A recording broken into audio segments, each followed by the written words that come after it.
Puji syukur kehadirat Allah Subhanahu wa Ta'ala yang telah memberikan kesehatan kepada kita, sehingga pada hari ini dapat bergabung di kegiatan S Booster dengan tema kinerja unggul, excellence menggapai ihsan plus materi fikih. Ya, perkenalkan saya Virga selaku moderator pagi hari ini. Siapa tahu ada yang belum kenal. Seperti Saya yang belum kenal ini. Yang mana orangnya ini? status sepertinya sudah dipilih. Iya. Jadi S Booster yang kita adakan setiap minggunya ini melanjutkan pembahasan silabus yang berkaitan dengan materi fikih yang berhubungan dengan kehidupan atau kegiatan ibadah kita sehari-hari. Jadi ini diharapkan dapat menjadi spirit semangat baru agar kita semua dapat lebih dekat, khususnya Telkom Group Witel Sulteng.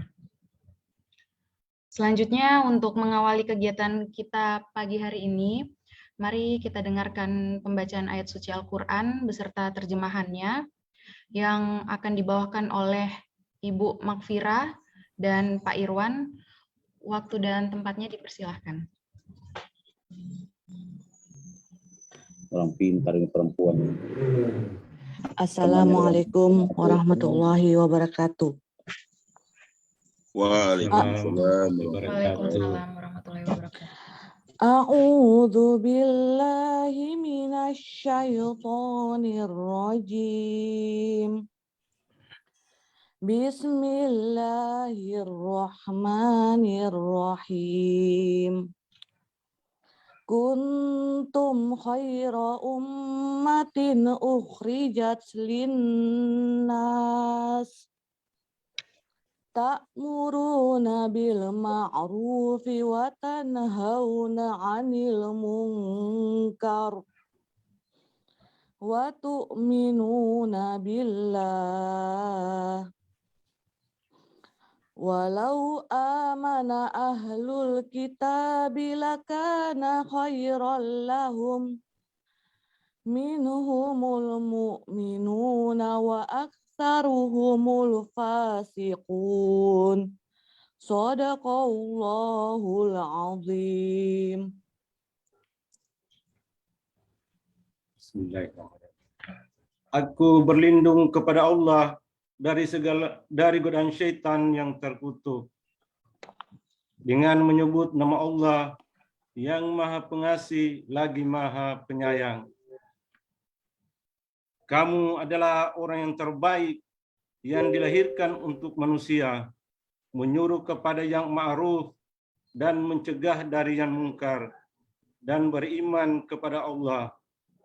Sekiranya ahli kitab beriman, tentulah itu lebih baik bagi mereka.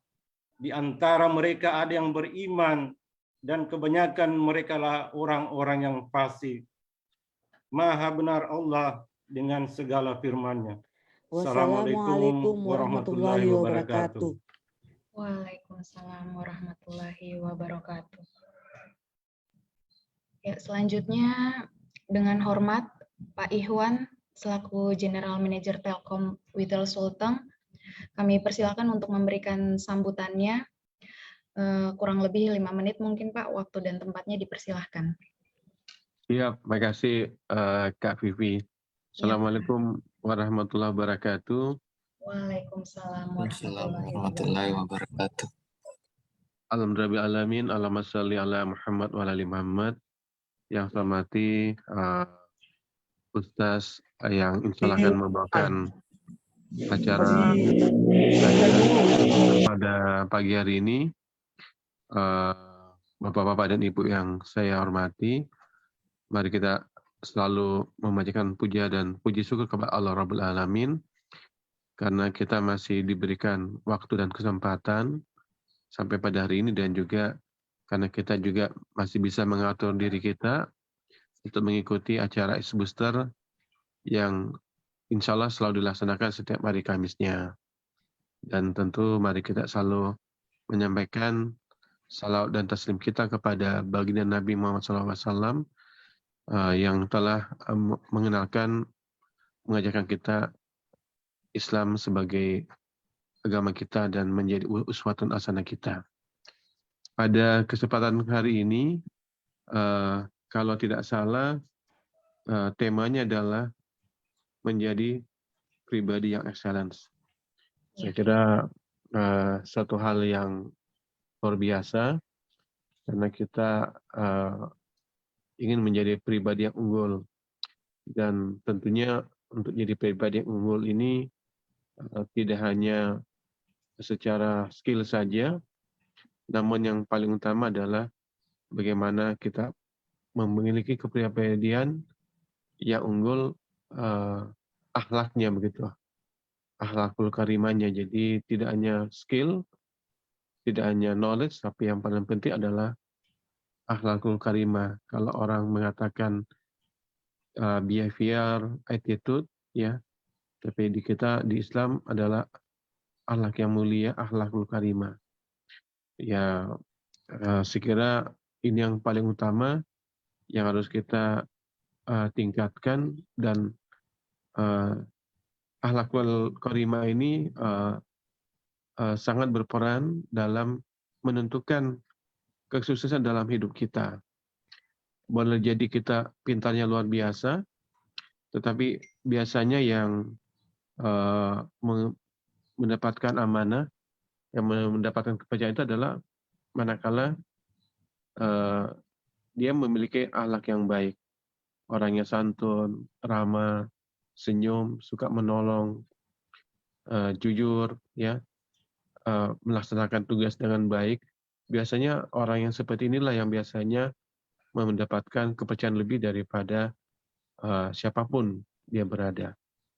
Saya kira memiliki kepribadian yang mudah menolong sekelilingnya, orang yang paling banyak manfaatnya, biasanya dia baik secara kedinasan, tapi lebih utama tanpa non kedinasan, biasanya orangnya itu akan disukai oleh lingkungannya.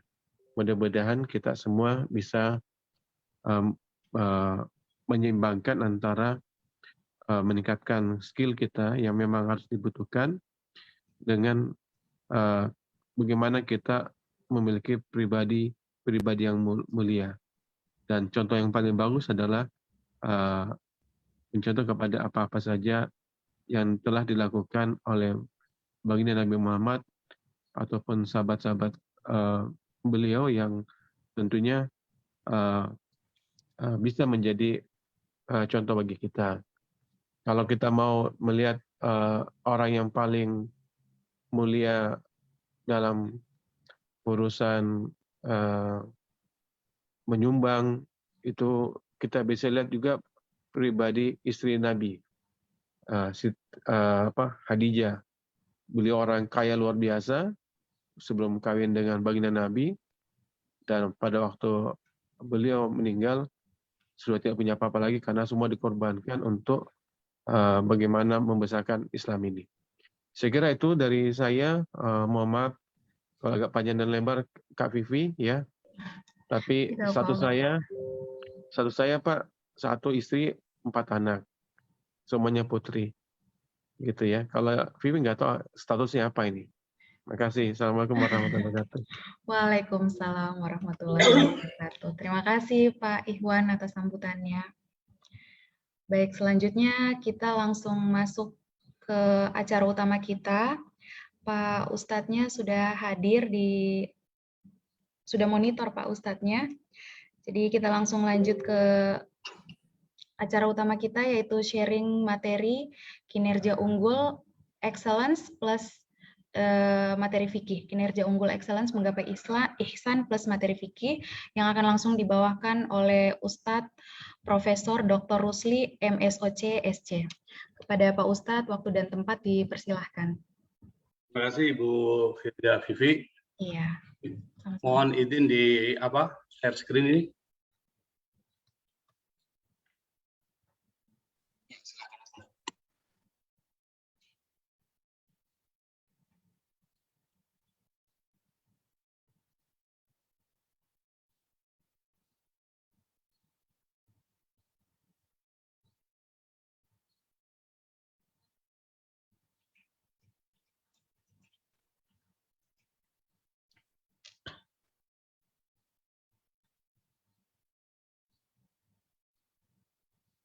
Terlihat ini? Belum? Belum kelihatan, Pak. Belum ya? Masih bukan muter, Ustaz.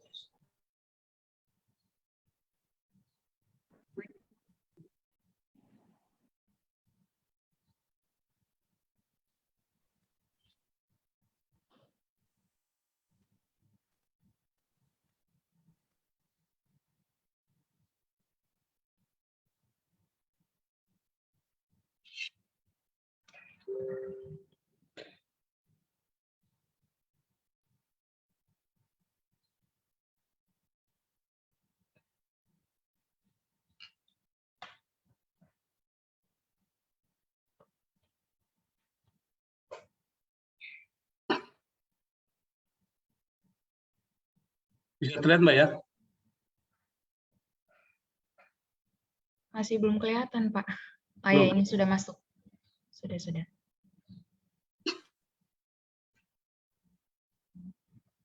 Ya, Assalamualaikum warahmatullahi wabarakatuh. Waalaikumsalam warahmatullahi wabarakatuh. Alhamdulillah, salatu wassalamu ala rasulillah. Salam. Muhammad ibn Abdillah wa alihi wa sahbihi wa mawala ma ba'd. Yang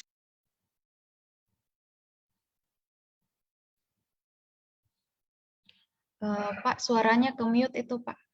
Pak Ustadz, mohon maaf.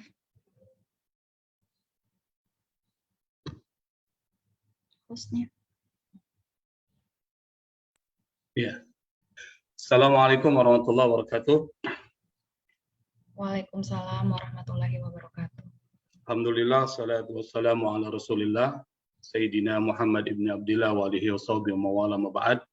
Yang sama-sama kita hormati Bapak Ikhwan Muhammadiyah sebagai manajer di PT Telkom, Ketua Majelis Taklim, TTG, Spiritual Booster di PT Telkom, serta para pegawai di lingkungan PT Telkom Sultan yang dimuliakan oleh Allah Subhanahu wa Ta'ala. Pada kesempatan kajian kita pagi hari ini, pembahasan seperti yang disebutkan dalam silabus Telkom itu adalah terkait dengan kinerja unggul menggapai ihsan. Kita mungkin sudah memahami apa itu ihsan. Ihsan ini adalah satu konsep yang sangat penting dalam agama kita, agama Islam. Bahkan menjadi konsep yang terakhir dari 3 konsep yang disampaikan oleh Nabi pada saat ketika ditanya oleh Malaikat Jibril. Yang pertama Islam, iman, yang ketiga ihsan. Ihsan itu Nabi ketika ditanya, Nabi mengatakan anta abudallaha ka'annaka tara fa illam takun tara fa innahu yara. Engkau menyembah Allah seakan-akan engkau melihat Allah. Kalau seandainya engkau tidak melihat Allah, maka Allah yang melihat engkau. Jadi dari ihsan ini adalah spiritualitas tertinggi yang di dalam kesadaran kita bahwa Allah selalu mengawasi kita.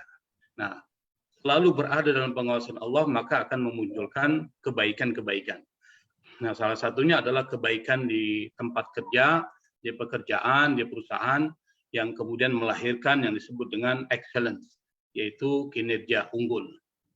Kinerja unggul ini tentu adalah sesuatu yang sangat dicari oleh setiap perusahaan apapun yang ada di muka bumi ini. Karena unggul itu nanti berkolaborasi dalam kesuksesan. Nah, pertanyaan besar dalam spiritualitas Islam adalah apa yang menjadi satu prasyarat sehingga satu perusahaan atau apapun usahanya itu bisa mencapai kinerja unggul di mana target perusahaan itu bisa tercapai secara maksimal dan optimal. Kalau kita melihat kepada ajaran agama kita, agama Islam, itu ada beberapa hal yang mungkin perlu kita pahami. Meskipun Islam itu tidak membahas secara sistematis, tetapi konsep-konsepnya yang disampaikan oleh Al-Quran, lalu disebarluaskan oleh Nabi dengan hadis-hadisnya, itu yang pertama yang membuat satu perusahaan atau pekerjaan bisa mencapai kesuksesan atau kinerja unggul, itu adalah pada yang disebut dengan work culture atau budaya kerja. Nah, saya buat sini budaya corporate culture, jadi budaya perusahaan. Nah, salah satunya adalah yang bisa membuat satu perusahaan mencapai satu produktivitas yang sangat tinggi, itu budaya perusahaannya itu seperti disebutkan dalam Al-Quran, itu harus mengedepankan aspek keadilan dan kebijaksanaan. Apa itu adil? Adil itu kalau dibuat indikatornya, yaitu menempatkan sesuatu pada tempatnya. Seorang pegawai ya harus diberikan tempatnya sesuai dengan kedudukannya. Seorang pimpinan harus ditempatkan sesuai dengan kepemimpinannya. Hubungan antara bawahan dan atasan itu adalah hubungan fungsional, bukan hubungan hierarkis. Hubungan fungsional itu maksudnya adalah pengusaha atau bawahan itu membutuhkan atasan, dan atasan tentu membutuhkan bawahan, sehingga masing-masing saling membutuhkan. Dan disinilah maka pentingnya masing-masing memainkan peran. Yang kedua, adil itu adalah tidak diskriminatif di dalam memperlakukan bawahan-bawahannya, dan termasuk di dalamnya adalah di dalam menempatkan bawahan pada pekerjaan-pekerjaan tertentu. Nah, kalau kita lihat misalnya satu ayat yang sangat populer di dalam Al-Quran, dan ayat ini sering dibaca oleh para khatib setiap khutbah Jumat, dan ini memberikan satu pembelajaran kepada kita bahwa ini harus menjadi penekanan kita. Apa kata Allah dalam Al-Quran? Innallaha ya'muru bil adli wal ihsan. Allah memerintahkan untuk bersikap adil dan ihsan. Jadi dua konsep ini konsep yang saling berhubungan. Kalau Anda ingin menjadi seorang muhsin, orang yang ihsan, maka salah satu prasyaratnya harus adil. Nah, termasuk di dalam budaya pekerjaan. Nah, misalnya ada satu hadis Nabi yang diriwayatkan oleh Imam Muslim dari Ma'rur bin Suwaid. Nabi pernah berkata, dan setiap perkataan Nabi ini tentu ada pesan moral yang perlu kita ambil. Salah satu budaya pekerjaan yang moderat dan adil itu seorang atasan harus bersikap adil kepada bawahannya dengan memberikan pekerjaan yang sesuai dengan kompetensi masing-masing. Kalau dia memang di bidang marketing, maka berikan dia tugas di bidang marketing. Jangan diberikan tugas keamanan atau security. Tentu ini tidak sesuai dengan kompetensinya. Termasuk kalau mereka ini di bidang komputer IT, maka berikan tugasnya dalam kaitannya dengan persoalan-persoalan yang terkait dengan teknologi informasi. Tapi tidak diberikan tugas-tugas terkait dengan accounting atau melakukan akuntansi dan audit. Jadi sesuai dengan tugasnya dan kompetensinya. Dan bawahan pun harus adil dalam menyelesaikan target yang ditugaskan perusahaan.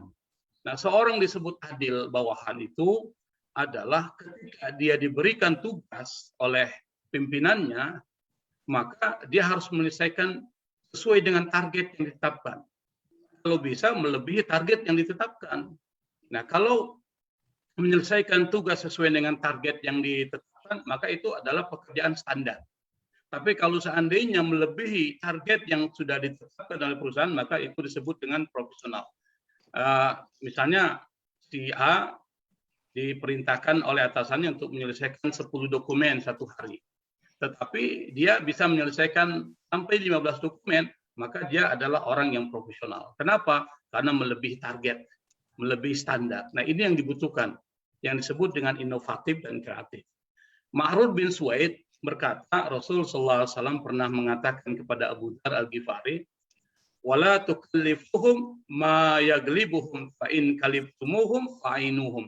Kata Nabi, janganlah kamu memberikan tugas kepada seseorang melebihi batas kemampuan mereka.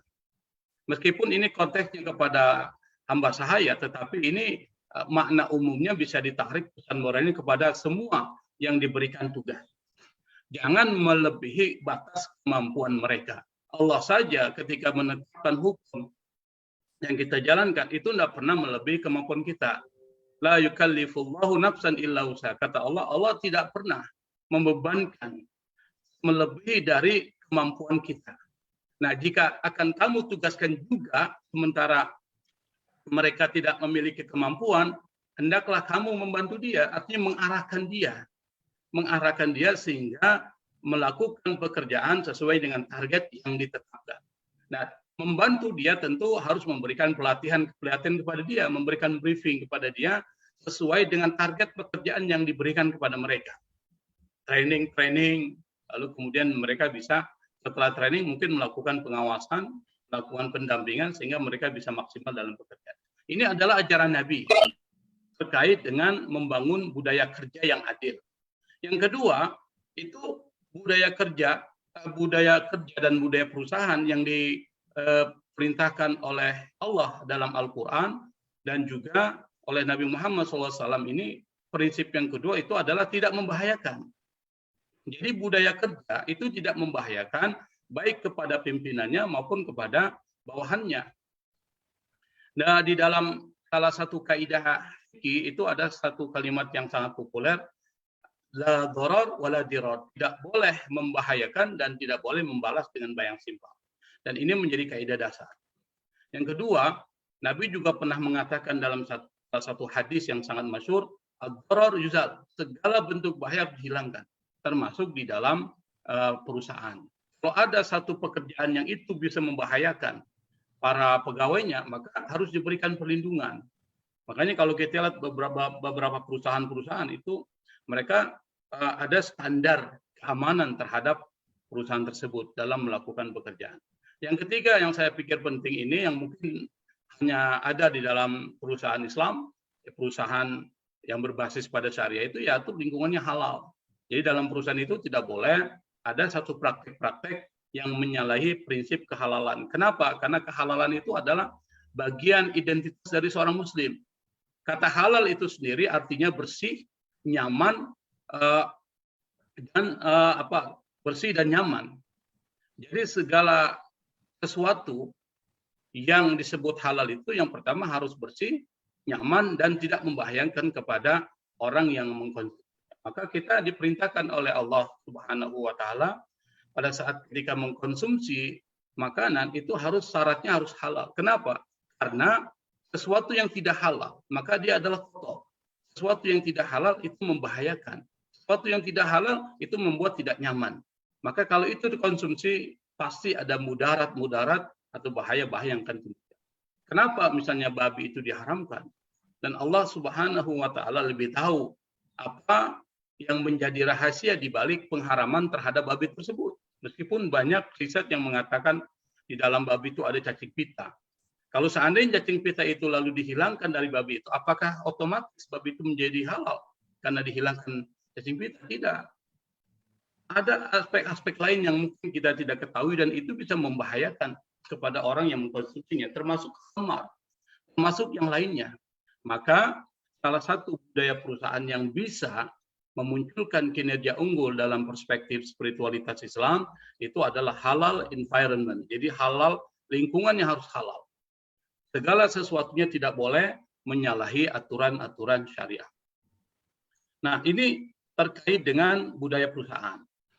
Yang kedua, yang mungkin kita tidak akan tolak, salah satu yang membuat perusahaan itu menjadi unggul dan mencapai produktivitas yang tinggi, itu tergantung dari SDM karyawannya, sumber daya manusia, human resource dari karyawannya yang ditandai oleh etos kerja yang tinggi, komitmen dan motivasi yang kuat. Yang kalau kita rinci di dalam rincian yang bersifat secara umum, kita bisa mengatakan bahwa orang dianggap mempunyai etos kerja yang tinggi, mempunyai motivasi dan komitmen yang kuat terhadap pengembangan perusahaan. Itu yang pertama adalah dia melakukan pekerjaannya secara profesional, tidak asal-asalan.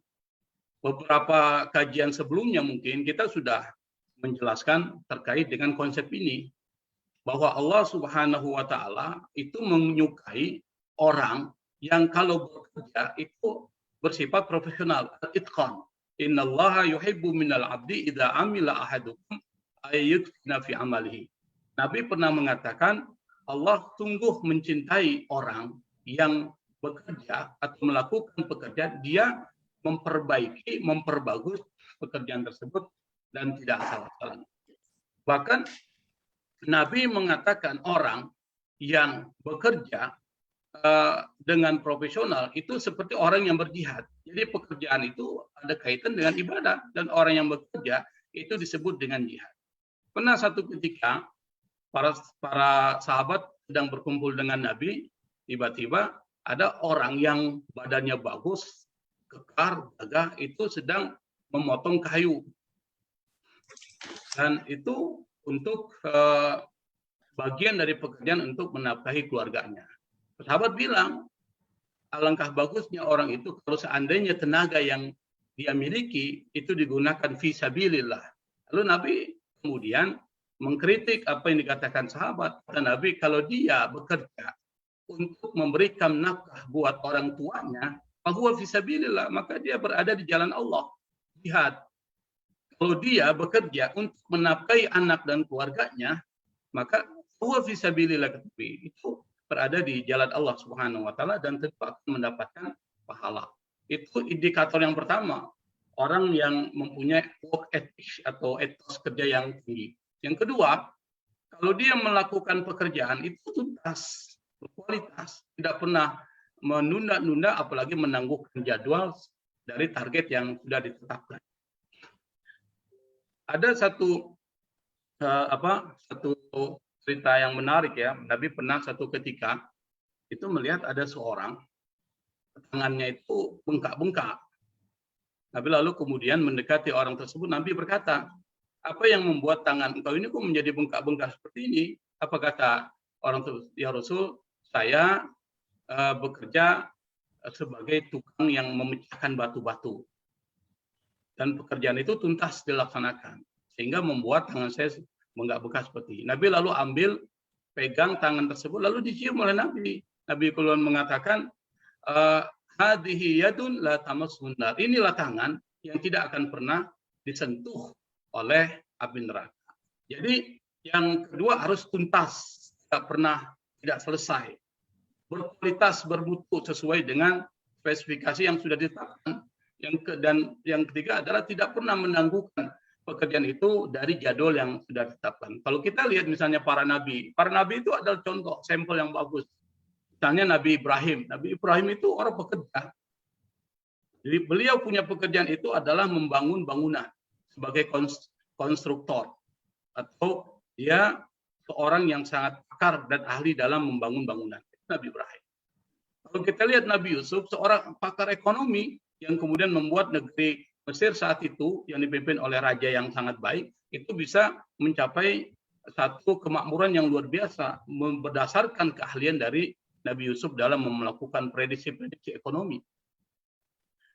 Nabi Muhammad SAW juga, beliau seorang ahli perdagangan, dan kita tahu pada saat ketika beliau menjadi seorang trader yang sudah mengelilingi banyak negara saat itu tidak pernah di dalam sejarah Nabi mengalami kerugian.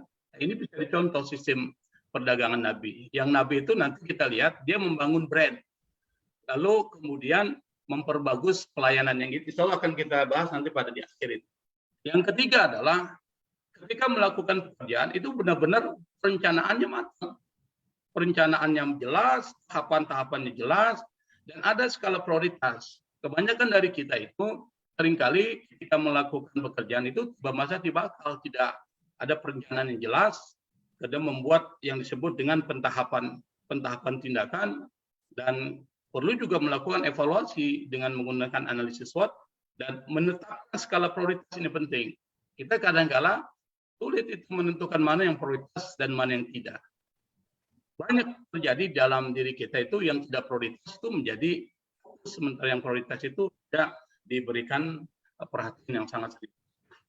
Dan yang ketiga terkait dengan bagaimana perusahaan itu bisa mencapai target unggul atau kinerja unggul, itu yang ketiga adalah continuous improvement. Dia harus melakukan perbaikan terus-menerus, continuous.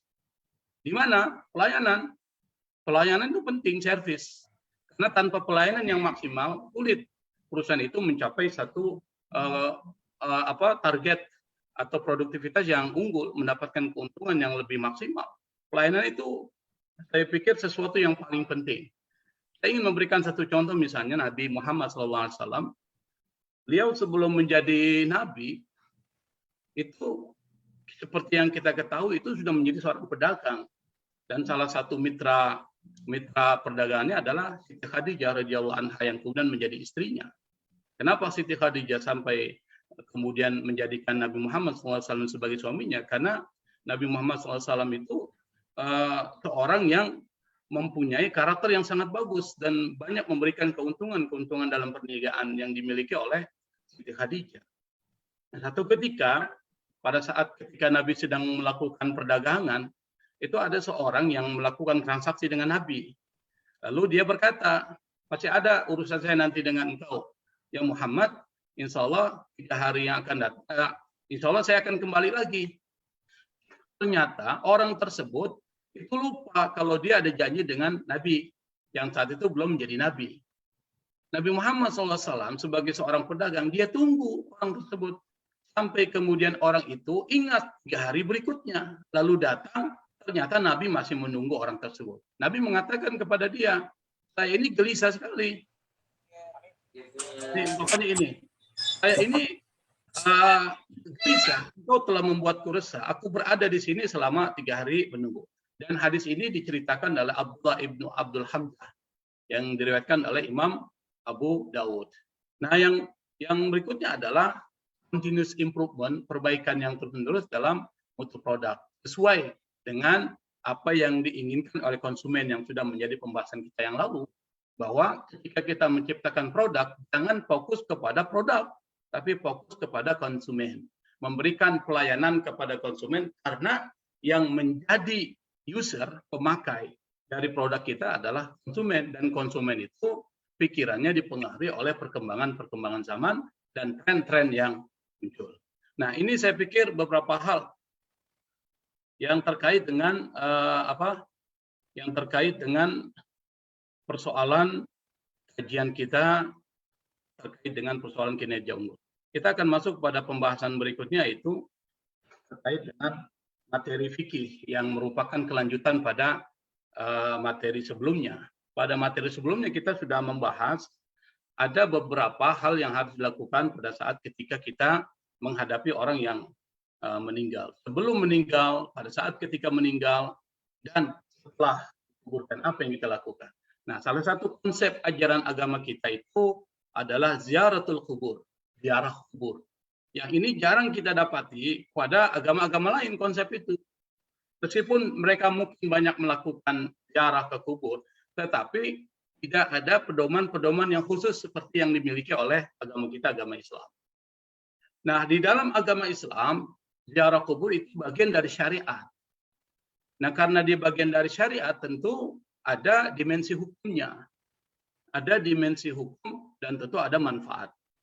Nah, salah satu aspek hukum dari syariat ziaratul kubur atau ziarah kubur itu adalah sunnah bagi orang-orang laki-laki. Jadi laki-laki itu disepakati oleh para ulama bahwa ziarah kubur itu adalah bagian dari kesunahan, mandubah. Nah, istilah sunnah di dalam ajaran agama kita itu didefinisikan kalau kita melakukan dapat pahala, kalau tidak melakukan ya tidak apa-apa. Artinya apa? Kalau kita ziarah kubur yang laki-laki dapat pahala. Kalau kita tidak menziarahi kubur ya tidak apa-apa, tidak mendapatkan dosa. Mana dasarnya? Dasarnya adalah hadis. Diriwayatkan Imam Muslim, untuk nahaitukum an ziyaratil kubur fazuruha. Dulu aku melarang kalian ziarah kubur, sekarang ziarilah. Nah, kemudian Imam At-Tirmidzi dalam kumpulan hadisnya dia menyebutkan hadis Nabi, innaha tudzakkiru akhirah. Apa sih manfaat dari ziarah kubur? Nabi mengatakan fa innaha tudzakkiru akhirah. Karena ziarah kubur itu bisa membuat kita ingat akhirat. Kalau kita ingat akhirat, tentu kita akan menjadi lebih waspada di dalam perbuatan-perbuatan kita. Kita lebih merasa bahwa apa yang kita harus lakukan itu bagian dari investasi akhirat kita. Seperti yang kita lakukan hari ini adalah bagian dari investasi akhirat kita yang insya Allah akan memberikan manfaat pada saat ketika kita menghadap Allah nanti. Nah, para ulama berbeda. Kalau perempuan gimana? Para perempuan itu, bagian ulama dalam mazhab Syafi'i mengatakan makruh. Makruh itu kalau ditinggalkan, ya malah dapat pahala. Kalau dilakukan, malah dilakukan tidak apa-apa. Tetapi makruhnya itu ada ilatnya, ada alasannya. Alasannya itu adalah karena perempuan itu diduga pada saat ketika berada di kuburan itu sering melakukan perbuatan-perbuatan yang menyalahi. Misalnya apa? Tabarus, kadangkala berhias berlebih-lebihan, pakai gelangnya tuh, gelang, kayak anting dan sebagainya, sehingga membuat konsentrasi menjadi hilang. Yang kedua, seringkali meratap. Yang ketiga, seringkali mengangkat suara histeris. Maka kemudian dimakruhkan perempuan. Nah, alasan itu. Bagaimana kalau itu seandainya perempuan ziarah kubur tidak memunculkan hal-hal yang saya sebutkan tadi, para ulama mengatakan menjadi sunnah, maka dia mendapatkan pahala. Itu di dalam fikih Islam terkait dengan hukumnya. Tapi untuk konteks saat ini, saya pikir ulama mazhab Syafi'i mengatakan perempuan dan laki-laki itu menjadi sama hukumnya, sunnah pada saat ketika menziarahi kubur. Dengan syarat perempuan itu tidak boleh memakai perhiasan yang berlebihan sehingga memunculkan fitnah, tidak meratapi dan tidak histeris pada saat ketika berada di kuburan. Yang berikutnya adalah ketika kita melakukan ziarah kubur itu ada beberapa adab. Adabnya apa? Yang pertama, idza dakhala zairul maqbarata nudiba lahu ayyusallima 'alal mauta qailan assalamu alaikum dar qaumin mu'minin wa inna insyaallahu bikum lahiqun. Ketika seorang penziarah memasuki pekuburan disunahkan untuk mengucapkan salam kepada orang yang sudah meninggal. Apa salamnya? Assalamualaikum dar qaumin mu'minin, kesejahteraan buat kalian wahai penghuni penghuni kubur dari orang-orang beriman. Wa inna insyaallahu bikum lahiqun. Kami juga insyaallah nanti akan mengikuti engkau. Ini hadis ini diriwayatkan Imam Muslim. Nah, pada saat ketika kita berada di pekuburan dalam mazhab Syafi'i disebutkan wal yaqra indahum ma tayassara minal Qur'an. Hendaklah membaca ayat-ayat yang mudah dari Al-Qur'an. Kenapa? Fa inna rahmata tanzilu haitsu yuqra'ul Qur'an. Karena ketika kita membaca Al-Qur'an itu rahmat turun. Kasih sayang Allah itu akan turun. Makanya ketika orang ziarah kubur itu bukan cuma sekedar duduk bicara dengan penghuni kubur, tapi dia membaca surah Al-Fatihah yang diajarkan oleh Nabi, membaca kulhu 3 kali, qul a'udzu birabbil falaq, qul a'udzu birabbin nas, awal surat Al-Baqarah, kemudian membaca ayat kursi, lalu membaca akhir surat Al-Baqarah, lalu kemudian membaca tahlil, tasbih, tahmid. Itu ada dasarnya. Ada dasarnya yang kuat dari praktik-praktik Nabi. Nah, setelah dia membaca Quran, kata penulis kitab ini dalam mazhab Syafi'i disebutkan tsummal yad'u lahum aqibal qiraah. Kemudian dia berdoa buat orang yang sudah meninggal setelah membaca Al-Qur'an tersebut. Wal yahdi atau wal yuhdi misla sawabi tilawat ila arwahim. Lalu kemudian menghadiahkan. Nah, konsep menghadiahkan pahala ini ikhtilaf di kalangan para ulama, tapi mazhab Syafi'i mengatakan menghadiahkan pahala bacaan Quran kepada arwah-arwah mereka itu adalah sesuatu yang dianjurkan. Kenapa? Fa inna du'a marjuul ibadah. Karena doa itu lebih dikabulkan oleh Allah Subhanahu wa taala pada saat setelah membaca Al-Qur'an. Wa idza stujibat du'a, kalau doa itu diijabah cepat oleh Allah, istafadal mayit min thawabil. Maka orang yang sudah meninggal itu bisa mendapatkan manfaat dari pahala bacaan yang dibaca oleh orang-orang yang menziarahi kuburan. Yang berikutnya adalah pada saat ketika kita berada di kuburan, jangan menduduki kuburan. Nah, itu tidak boleh, apalagi menginjak-injak kuburan. Makanya kuburan itu harus di planning, dibuat, jangan sampai kita bisa menginjak-injak kuburan. Jadi harus ada jalan setapak supaya tidak menginjak-injak kuburan. Kenapa? Orang yang menginjak kuburan itu diibaratkan seperti orang yang menginjak bara api. Dan orang yang menginjak bara api itu lebih bagus daripada menduduki kuburan atau menginjak kuburan. Islam memberikan perhatian bahwa orang yang sudah meninggal itu harus diberikan adabnya, harus diberikan penghormatan. Salah satunya adalah ketika masuk mengucapkan salam, jangan menginjak rumah-rumah mereka, kuburan-kuburan mereka, dan mendoakan mereka supaya mereka juga mendapatkan keringanan. Kalau pada saat ketika disiksa di alam kubur mendapatkan keringanan dari Allah Subhanahu wa taala. Ini mungkin beberapa hal yang saya bisa sampaikan, mungkin agak singkat ya, yang seharusnya bisa panjang lebar. Mudah-mudahan bisa memberikan manfaat dan bisa memberikan motivasi kita supaya lebih bagus dalam pekerjaan kita dan mempersiapkan diri untuk menghadapi kematian. Wallahul muwaffiq ila aqwamit thoriq. Assalamualaikum warahmatullahi wabarakatuh. Waalaikumsalam warahmatullahi wabarakatuh. Terima kasih Pak Ustadz atas pemaparan materinya. Selanjutnya kita masuk ke sesi tanya jawab. Sementara kita batasi 2 pertanyaan terlebih dahulu ya. Bagi jamaah, silahkan menyampaikan pertanyaannya atau boleh juga melalui chat box-nya. Dipersilahkan. Ada yang mau bertanya?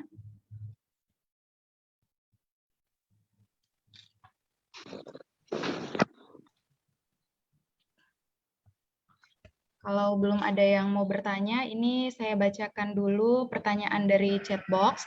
Pak Ustadz, seperti apa bentuk kubur yang disyariatkan dalam Islam? Bolehkah kuburan ditinggikan menggunakan keramik atau sejenisnya? Terima kasih Pak Ustadz. Boleh langsung Pak Ustadz. Yang pertama memang di dalam Islam itu ada petunjuk yang diberikan terkait dengan adab membangun kuburan. Yang pertama, adab itu pada saat ketika membangun kuburan, melakukan pendalaman kuburan itu tingginya itu adalah sekitar 10 meteran, 1 meter ke atas sesuai dengan tinggi. Kenapa? Karena dikhawatirkan semakin dalam semakin bagus. Karena dikhawatirkan itu nanti binatang-binatang buas akan mencoba merusak karena bau bangkai itu tercium oleh mereka. Kalau dikubur tidak begitu dalam, itu dilarang oleh agama kita. Kedua, pada saat ketika kita melakukan penguburan, misalnya kuburan itu jangan sampai ditinggikan bagi orang-orang biasa ya. Jadi di dalam syariat fikih madzhab Syafi'i, tetapi bisa ditandai supaya ketahuan ini mayatnya siapa. Jadi ditandai. Maka di dalam masyarakat kita untuk menandai dibuatlah desain dengan tulisan nama. Oh, kenapa itu bisa dibuat nama? Tujuannya untuk menandai ini kuburannya siapa. Awal mulanya itu tidak ditandai dengan batu saja. Tetapi ternyata dalam perkembangan berikutnya, karena terlalu banyak mungkin orang-orang yang dikubur di situ sehingga orang tidak mengenali ini kuburan siapa. Nah, kalau seandainya seseorang membangun kuburan itu, logis ya, misalnya dia di marmer, tetapi kuburannya itu adalah di tanah pekuburannya sendiri, di tanahnya sendiri, itu tidak ada masalah. Atau dibangun sedikit tinggi supaya orang yang berziarah itu bisa tidak terkena matahari misalnya, atau kalau hujan dia tidak kena hujan. Dia bangun misalnya dengan sedikit seperti ruangan dan sebagainya. Tujuannya adalah ketika orang ziarah itu bisa menempati tempat tersebut dan tidak terkena hujan, tidak terkena panas dan lain sebagainya. Itu kalau tanah itu adalah tanah sendiri dalam madzhab Syafi'i, tidak ada masalah. Tetapi kalau tanah itu berada di tempat penguburan umum, itu tidak boleh. Nah, bagaimana kalau kuburan itu kuburan orang soleh? Ini menjadi pertanyaan. Kalau kuburan orang awamnya seperti itu. Jadi kuburannya orang soleh. Orang-orang yang kita anggap termasuk orang-orang yang dekat kepada Allah.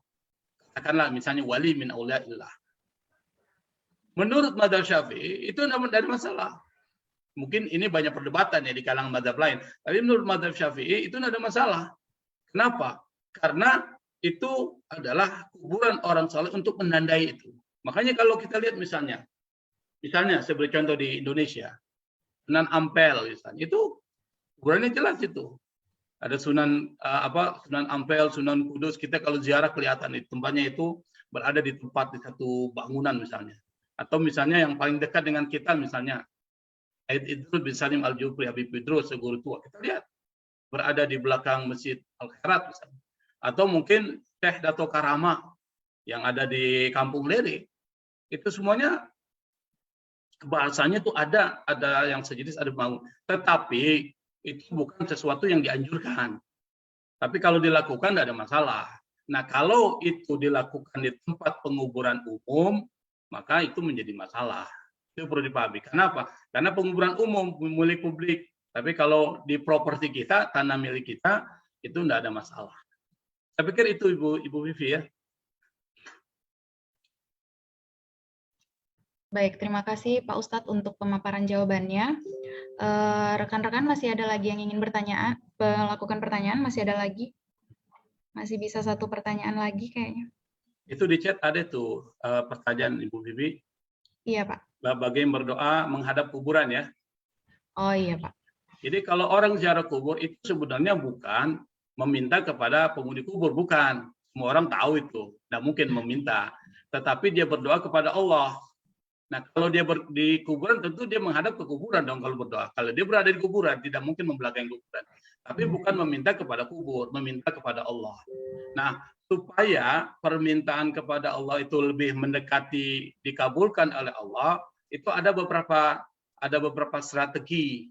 Nah, strateginya itu adalah ketika kita mau berdoa untuk mendoakan orang yang sudah meninggal, bagus kalau membaca ayat-ayat ma tayassara minal Quran. Ayat-ayat pendek yang memang bisa kita baca.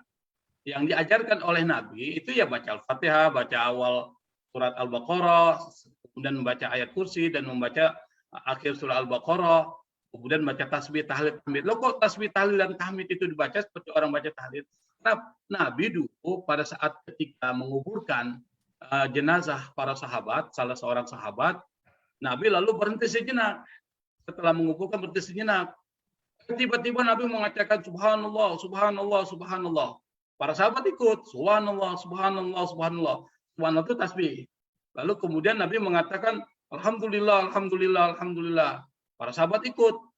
Lalu kemudian Nabi mengucapkan la ilaha illallah, la ilallah. Para sahabat ikut.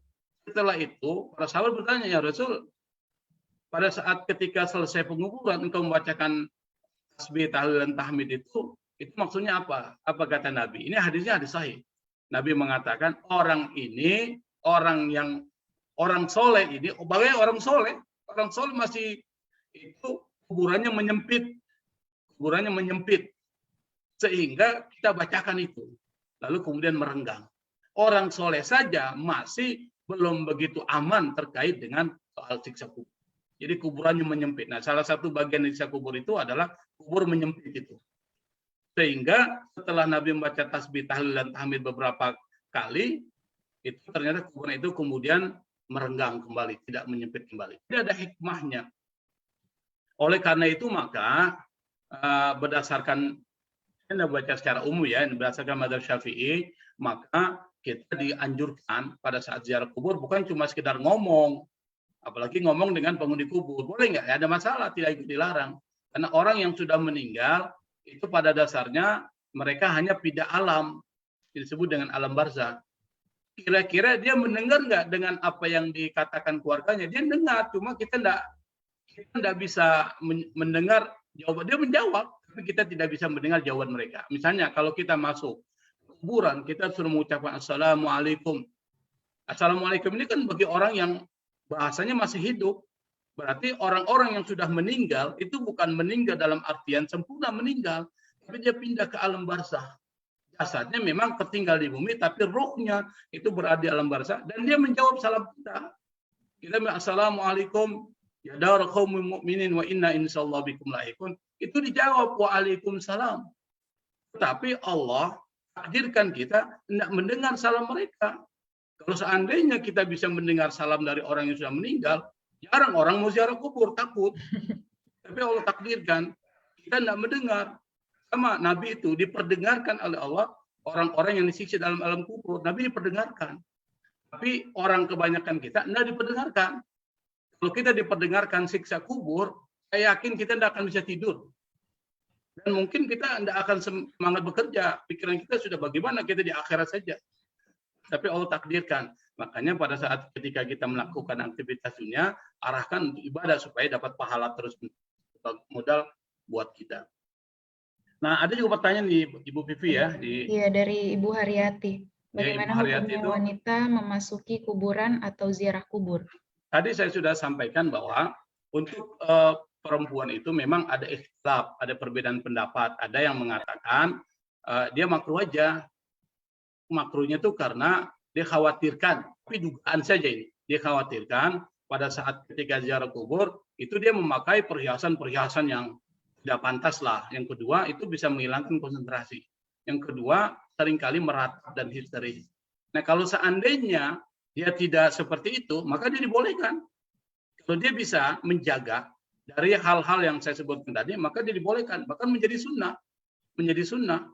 Nah, kalau seandainya kubur Nabi, ziarah ke makam Nabi di Madinah, itu disunahkan semua dengan syarat tidak boleh saling berdekat-dekatan antara laki dan perempuan. Makanya kalau kita lihat di Madinah, orang ziarah itu dia terpisah. Ada ruangan perempuan, ada ruangan laki-laki terpisah. Kenapa? Dikhawatirkan, diharapkan tidak terjadi yang disebut dengan ikhtilat dan izdiham. Percampuran antara laki-laki dan perempuan yang itu bisa memunculkan fitnah. Jadi tidak ada masalah untuk konteks kita, tidak ada masalah selama kita bisa menjaga adabnya, yaitu jangan memakai perhiasan-perhiasan yang terlalu berlebihan. Tidak pantas lah pakai ke kuburan pakai anting-anting 2 kilogram misalnya, atau pakai gelang dan sebagainya, kan tidak etis juga kan. Yang kedua, jangan juga histeris ya, jangan juga terlalu meratap sehingga membuat tidak pantas, dan itu bisa membebani orang yang sudah meninggal. Dalam agama kita bisa membebani orang yang sudah meninggal dunia. Saya pikir itu Ibu Haryati ya. Baik, terima kasih Pak Ustadz untuk pemaparan jawabannya. Saya pikir untuk sesi tanya jawab cukup dulu ya rekan-rekan, soalnya keterbatasan waktu. Mungkin rekan-rekan yang masih ingin bertanya bisa disimpan dulu untuk dilanjutkan di minggu depan. Dan untuk menutupi kegiatan kita pagi hari ini, kami persilahkan Pak Ustadz Profesor Dr. Rusli MSOC SC untuk menutup kegiatan dengan pembacaan doa. Waktu dan tempat dipersilahkan Pak Ustadz. Ya, makasih Bu Vivi. Sebelum berdoa kita baca surah Al-Fatihah. Semoga dengan bacaan surah Al-Fatihah ini Allah memudahkan segala urusan kita, melindungi kita dan memberikan kesehatan kepada kita, dan meluruskan niat kita sehingga dalam setiap pekerjaan itu diarahkan untuk mencari keridhaan Allah. Ala hadhihi niyyah wa ala kulli niyatin shalihah. Al-Fatihah. A'udzubillahi minasyaitonir rajim.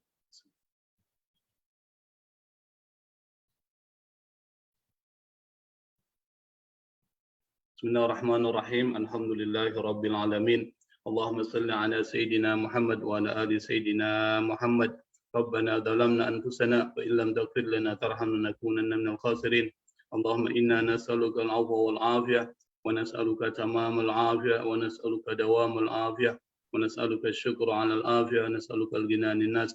Rabbana ighfir lana wa liwalidayna warhamhuma kama rabbayana shighara. ربنا اغفر لنا ولإخواننا الذين سبقونا بالإيمان ولا تجعل في قلوبنا غلا للذين آمنوا ربنا إنك رؤوف رحيم. ربنا لا تزغ قلوبنا بعد إذ هديتنا وهب لنا من لدنك رحمة إنك أنت الوهاب. ربنا آتنا في الدنيا حسنة وفي الآخرة حسنة وقنا عذاب النار. وصلى الله على سيدنا محمد وآله وصحبه وسلم والحمد لله رب العالمين. Amin. Terima kasih Pak Ustadz.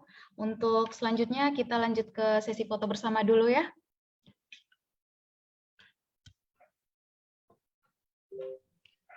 Hostnya boleh dibantu foto bersama dulu.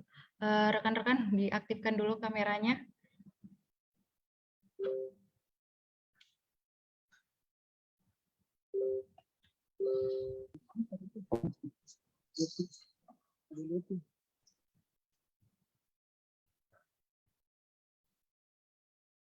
Ya, sudah ya? Ya, terima kasih Pak Ustadz, terima kasih rekan-rekan semuanya. Kita akhiri kegiatan kita hari ini dengan doa khafaratul majelis. Subhanakallahumma wa bihamdi asyhadu an la ilaha illa anta astaghfiruka wa atubu ilaik. Wassalamualaikum warahmatullahi wabarakatuh. Waalaikumsalam warahmatullahi wabarakatuh. Pak Vivi, mohon izin. Ya. Pak Ikhwan. Ya Pak Ustadz. Ya, terima kasih banyak. Ya, terima kasih Pak Ustadz. Waalaikumsalam warahmatullahi wabarakatuh. Rekan-rekan jangan ngelip dulu, masih ada gamesnya. Pak Janur, boleh? Oh ya sudah.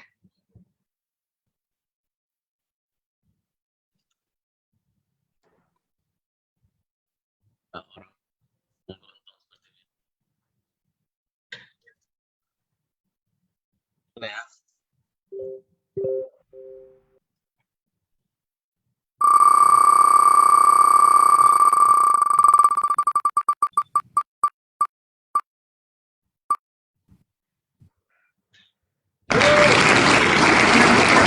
Ibu Ria Fitri ya. Selamat Ibu Ria. Sudah nanti di berhubungan dengan panitianya.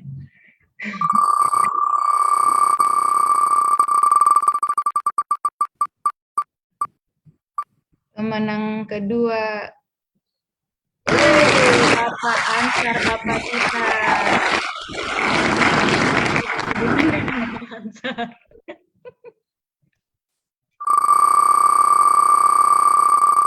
Yang ketiga.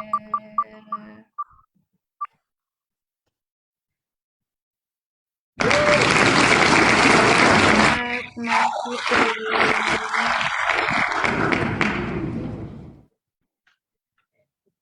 Ya, sudah selesai gamesnya ya. Selamat kepada semua pemenangnya. Ibu Ria, Pak Ansar, dan Mas Fikri. Selesai sudah kegiatan kita pagi hari ini. Semoga hari ini diberikan kesehatan, keselamatan, lancar semua pekerjaannya. Terima kasih.